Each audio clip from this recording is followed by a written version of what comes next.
just once this season. So no goals in our first game of the day. As we've just seen, Arsenal Leeds still playing. Leeds have just missed that penalty with Patrick Bamford. 1-0 Arsenal up through that Saka goal. 2-0 Chelsea have won. That is just 4 wins in 21 games now for Aston Villa. 100% record in the Premier League so far for Graham Potter at his new club. And a point apiece between Southampton and West Ham at St Mary's. And of course we have Liverpool, Manchester City to come. So this table is as it stands, with Arsenal still playing, but as it stands, the Gunners would be 4 points clear of the champions before they play at Anfield. Chelsea have nudged ahead of Manchester United by 3 points now in that final Champions League spot. Newcastle on 15 in the top 6. A reminder that Liverpool begin the day in 12th now because West Ham have gone above them.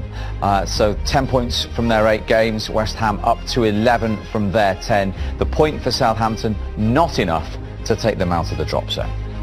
David, what's the feeling in the dressing room about a draw here today? I think we miss another opportunity to win the 3 points. I think we fight until the end, to be honest. We had a couple of massive chances at the end. But this is football, sometimes you miss your chances, and at least we keep a clean sheet. I think this is really important because I think Newcastle is a great team. They're doing very well over the season, so yeah, let's keep doing well and recover well because on Wednesday we have a big game again. They might feel they probably should have been leading at half-time. There was that moment where they hit the woodwork twice, and that was a close thing. Yeah, that was crazy. As soon as I saw the first hit the bar and the ball coming again to him again, I said, it must be a goal, but then it hits the post again, and well, like I said, this is football. Sometimes the ball wants to come in, sometimes not. And I think we deserve a bit more than them. I think we create bigger chances than them, and the team gave totally everything today. Marcus came on and clearly had an impact. I mean, we thought he was going to score there at the end, didn't we? Yeah, me too. It was as soon as I saw the ball and I saw Marcus free on the box, that's the goal. But yeah, he normally scored a good goal for us. But that's important when you come, not just the 11 on the pitch, the ones from the bench. They have to make an impact, and I think we are doing really well as a team. Obviously frustrating not to score, but we're not conceding either. How important was that today in the way the back four is working? I think it's massive. I think, like I said, Newcastle been playing really good football, scoring goals. So yeah, to keep a clean sheet today is big for us. If you cannot win the game, then keep it a clean sheet, and at least we have 1 point. But I think if we want to finish in the top places in the table, we have to win those games. You want a clean sheet on your 500th game as well, don't you? Of course. Yeah, so happy, proud to reach 500 games, especially with a clean sheet. It was a bit, could be better if we score 1 goal, but yeah, the feeling is great. Yeah, the man who signed you, Sir Alex Ferguson, was there at the start as well, presenting you with the award. Was that nice? Yeah, he was the right person to give me the award. He brought me to the club.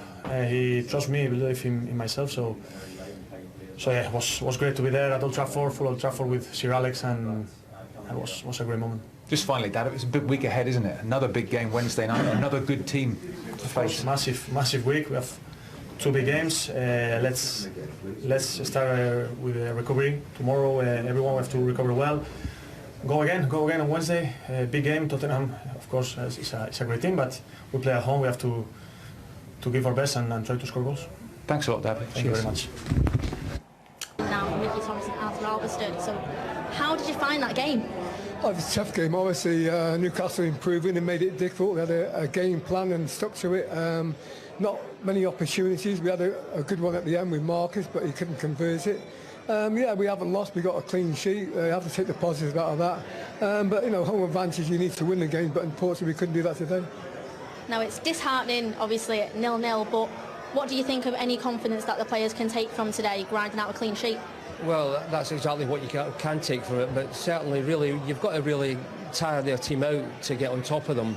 The centre-backs, or the back three or whatever, we didn't really trouble them too much, and the goalkeeper especially. I think in this first half it took us about 35 minutes to get a shot on target. You've got to really put them more under pressure, and then hopefully you get the benefit in the second half. But as the minutes tick by in the second half, I think the Newcastle team can understand that we're getting frustrated, the crowd are getting frustrated, and they can sort of sniff a point out the game. But certainly, I've never seen a team go down injured so often, but that's part and parcel of the game, which we've got to accept. It's a team playing away from home at Old Trafford with 73,000 fans here in our favour, so we've just got to get on with it and take it and build on it, and hopefully we've got a tough game on Wednesday, but we've got to make sure that we make something positive happen and hopefully get a result. Now, you mentioned that game on Wednesday there against Tottenham Hotspur. What do you think the team needs to do before that game against Spurs? Obviously rest up for now. Obviously the next 40 hours is important to do that. I think obviously focus on the big game, there's no question. That'll be more a severe test. Tottenham are in good form. They'll come in with confidence, so we will be prepared for it, sure. I think obviously one or two players got a couple of knocks today. We'll have to see how they obviously fare in the next few days, but I'm confident, you know we're on a little bit of a run, we're not conceding too many goals, so in that respect, why not go in the game against Tottenham with confidence? I am anyway, I'm sure the players will as well.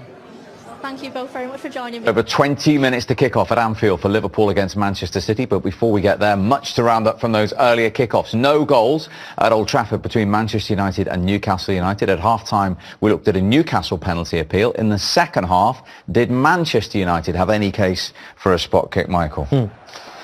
They certainly had a case, Steve, but I definitely think that that the one in the first half was more of a case. I don't think there was any case here for Ronaldo. I don't think this was a penalty. He almost steps across his man Trippier here, and I don't think there's anything in that. The second one from Sancho, I think there's a case for. There's not much of a touch, and as I say, I think Newcastle had more of a shout in the first half. But if they weren't going to give the penalty in the first half, I think they would have been very brave to give it here, Shay. Yeah, I mean, I think they're both penalties, if I'm being honest, Steve. I think the one in the first half on Wilson was a penalty, and I think this is a penalty as well. What doesn't help Sancho here is his reaction. If he just goes down over the contact, then I think he gives it, but he jumps up in the air, makes the most of it. Should Manchester United have won it late on, Rafa? Yeah, I think they have a great chance. So it was we have one, but they have also the other one. It's very difficult when you go there, and then maybe Michael, when you have the goal is there and you have a defender that you know that maybe he'll go on the floor, but still it's very difficult to stay calm and maybe dribbling. No, that could be a good option. But I think United could score here and the next one. This was a golden chance, wasn't it, Michael? This was a golden chance. Outside the boot, brilliant ball from Casemiro. The only thing, Steve, I know people might laugh at it, the spin is so against him here.